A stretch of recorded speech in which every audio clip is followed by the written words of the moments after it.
কোন ভারতীয় দালালকে আপনারা ভোট দেবেন না। ভারত এবং ইহুদিবাদীরা চেষ্টা করে যাচ্ছে।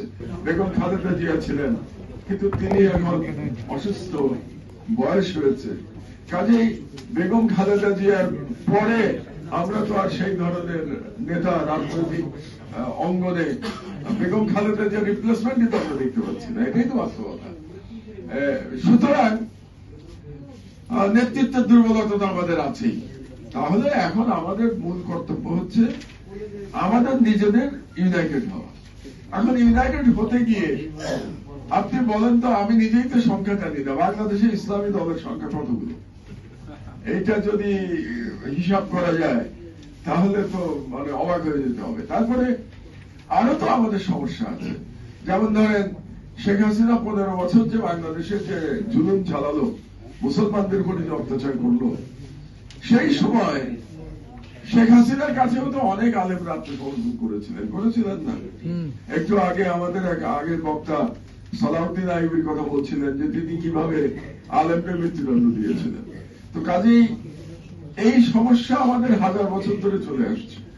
সুতরাং আমি মনে করি যে এই ধরনের আলোচনা খুব গুরুত্বপূর্ণ, কিন্তু এই আলোচনাগুলোতে যেন আবার আমরা এইখানে আবার দলীয়করণ নিয়ে না আসি। মানে এই আলোচনাগুলোতে আমি চাই যে আমরা দলমতের ঊর্ধ্বে থাকবো, ঊর্ধ্বে থেকে আমরা শুধু মুসলমানের ইউনিটির আমরা চেষ্টা করবো, এবং মুসলমানের ইউনিটির সাথে আমরা বাংলাদেশ নামক রাষ্ট্র যাতে টিকে থাকে সেই চেষ্টা আমাদের করতে হবে। এবং সেটা করতে গেলে শুধু মুসলমানের ইউনিটি দিয়েই হবে না, মুসলমানের সাথে এই দেশে যে সংখ্যালঘু জনগোষ্ঠী আছেন তাদেরও সম্পূর্ণ অধিকার দিতে হবে, তাদের অধিকার দিয়ে রাষ্ট্র নির্মাণ করতে হবে। কাজেই এটা অবশ্যই 90% মুসলমানের দেশ, মুসলমান সংখ্যাগরিষ্ঠ দেশ, কিন্তু আমাদের রাসূলই তো দেখিয়ে গেছেন যে একটা মুসলমান রাষ্ট্রে, ইসলামিক রাষ্ট্রে সংখ্যালঘুদের কি কি অধিকার দিতে হবে। ওই যে কথা আছে যে সংখ্যালঘুদের হেফাজত করাও তো মুসলমানের কর্তব্য। তো এই হেফাজতটা আমাদের করতে হবে, এইদিকে যেন আমরা কোন রকম ভুল না করি।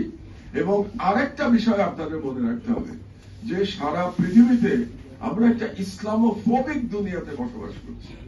হ্যাঁ, ইসলামের মধ্যে দ্বন্দ্ব আগেও ছিল, আমাদের মধ্যে অনৈক্য আগেও ছিল, কিন্তু এই ধরনের ইসলামোফোবিক বিশ্ব আগে কখনো আমরা দেখি নাই, যেটা গত ধরেন 100 বছর ধরে পৃথিবীতে আমরা যেভাবে বসবাস করছি।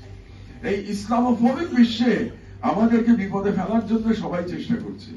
এই বিষয়ে আমরা যেন সতর্ক থাকি। যেমন আমি একটা সাম্প্রতিক ঘটনার কথা বলি যে আমাদের দেশে আপনারা জানেন কিছু বাউল নামধারী ব্যক্তি যাদের ধর্ম সম্পর্কে কোনো ধারণাই নাই, ইসলাম সম্পর্কে কোনো ধারণা নাই, এমনকি লেখাপড়াও নাই যাদের, তারা অনেক সময় ইসলাম সম্পর্কে কটূক্তি করে, কুৎসা করে ইসলাম সম্পর্কে। সেটার প্রতিবাদ করা আমাদের ইমানি দায়িত্ব।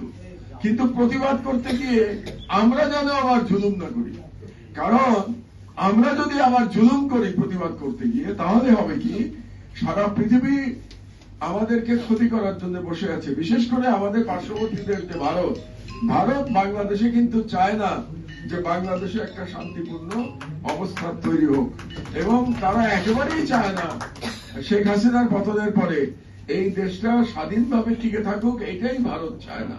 তো যেহেতু তাদের এটা চায় না এবং তারা চায়, আপনাদেরকে একটা কথা আমি বলি যে এখানে অনেকে গণতন্ত্রের বিরুদ্ধে কথা বলেছেন, বা গণতন্ত্রের অল্টারনেটিভ না দিয়ে শুধু বিরুদ্ধে কথা বলা কিন্তু সলিউশন না। আপনি যদি বলেন যে গণতন্ত্র ভালো না, তাহলে আপনাকে বলতে হবে যে গণতন্ত্রের থেকে ভালো জিনিসটা কি সেটা আপনাকে বলতে হবে। শুধু খারাপ বললে আপনার দায়িত্ব শেষ হবে না। অল্টারনেটিভ যদি বেটার হয় তাহলে জনগণ অ্যাকসেপ্ট করবে। আপনারা দেখান গণতন্ত্রের থেকে বেটার অল্টারনেটিভ কি হবে।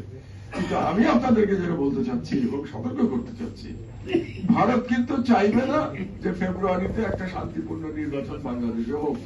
কারণ বাংলাদেশে যদি ফেব্রুয়ারিতে একটা শান্তিপূর্ণ নির্বাচন হয় এবং নির্বাচিত প্রতিনিধিদের কাছে রাষ্ট্রীয় ক্ষমতা শান্তিপূর্ণভাবে হস্তান্তর হয়, তাহলে ভারতের ষড়যন্ত্র করবার সুযোগ অনেক কমে যাবে। তো সেই জন্য আমাদের কিন্তু আগামী 3 মাস খুব সতর্ক থাকতে হবে।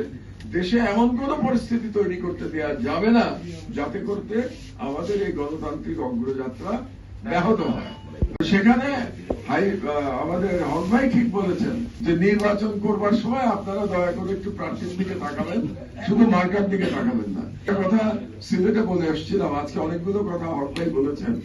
সিলেটে আমি যে কথাটা সপ্তাহ দুয়েক আগে বলে এসেছিলাম, এটাই পুনরাবৃত্তি করি যে কোন ভারতীয় দালালকে আপনারা ভোট দেবেন না, যে দলেরই হোক না কেন, যে দলেরই সেই প্রার্থী যদি কোনোভাবে আপনাদের কাছে মনে হয় যে এই প্রার্থী একজন ভারতীয় দালাল, তাকে দয়া করে আপনারা ভোট দেবেন না। এইটুকু দায়িত্ব আপনাদের পালন করতে হবে এবং প্রার্থী দেখে আপনারা ভোট দেবেন। তারপরে যারা ক্ষমতায় আসবে তারাই গণতান্ত্রিক ভাবে সরকারের দায়িত্ব গ্রহণ করবে এবং ইনশাআল্লাহ এবং সেই পর্যন্ত আমরা যেন দেশে কোনো বিশৃঙ্খলা সৃষ্টি না করি। আমরা অবশ্যই এই ধরনের বাউল নামধারী অশিক্ষিত একেবারে উদ্দেশ্য প্রণোদিত কাজ যারা করছে এবং যারা আপনারা মনে রাখবেন যারা ইসলাম সম্পর্কে কটূক্তি করে তাদের কোনো খারাপ উদ্দেশ্য আছে। তারা যে কেবল ইসলাম বিদ্বেষী তাই নয়, আমি মনে করি না, এর পেছনে একটা রাজনৈতিক উদ্দেশ্য থাকে।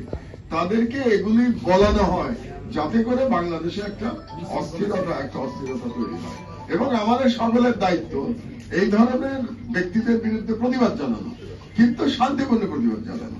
যেমন আমার পত্রিকা যদি আপনি খেয়াল করেন, গত দু তিন দিন ধরে কিন্তু আমি সেই বাউল নামধারী ব্যক্তির সংকীর্তি কাহিনী কিন্তু আমি প্রকাশ করছি, কিন্তু তার সাথেও আমি বলতে চাই যে কোন রকম ভায়োলেন্স, কোন রকম সহিংসতার যেন আপনারা না নেন, তাহলে পরে আমাদেরকে আবার সেই বলবে ইসলামী জঙ্গি, নানা রকম ট্যাগ দিয়ে তারা চেষ্টা করবে বাংলাদেশকে যাতে একটা ব্যর্থ রাষ্ট্র পরিণত করা যায়। এই ষড়যন্ত্র কিন্তু আজ থেকে হচ্ছে না, এই ষড়যন্ত্র 2001 সালে 4 দলীয় সরকার ক্ষমতায় আসার পর থেকে বাংলাদেশকে একটা ব্যর্থ রাষ্ট্র প্রতিপন্ন করবার জন্য ভারত এবং ইহুদিবাদীরা চেষ্টা করে যাচ্ছে। এটা আপনারা স্মরণে রাখবেন, এটাই আপনাদের কাছে আমার প্রত্যাশা। আর আমরা সবাই আলেমদের কাছে রিকোয়েস্ট করতে পারি, ইসলামী দলগুলোর কাছে রিকোয়েস্ট করতে পারি যে আপনারা দয়া করে ঐক্যবদ্ধ হন। আমার একজনের বক্তব্য খুব ভালো লেগেছে যে উনি বলেছেন কথায় কথায় একজন আর একজনকে আমরা মুসলমানদের কাফের বলে ফেলি। এটা তো খুব জুলুম করি আমরা এটা তো নিজেদের উপরেও জুলুম করছি এটা বলার মাধ্যমে। আপনি কাফের বলার কি, এটা তো আল্লাহ ঠিক করবেন।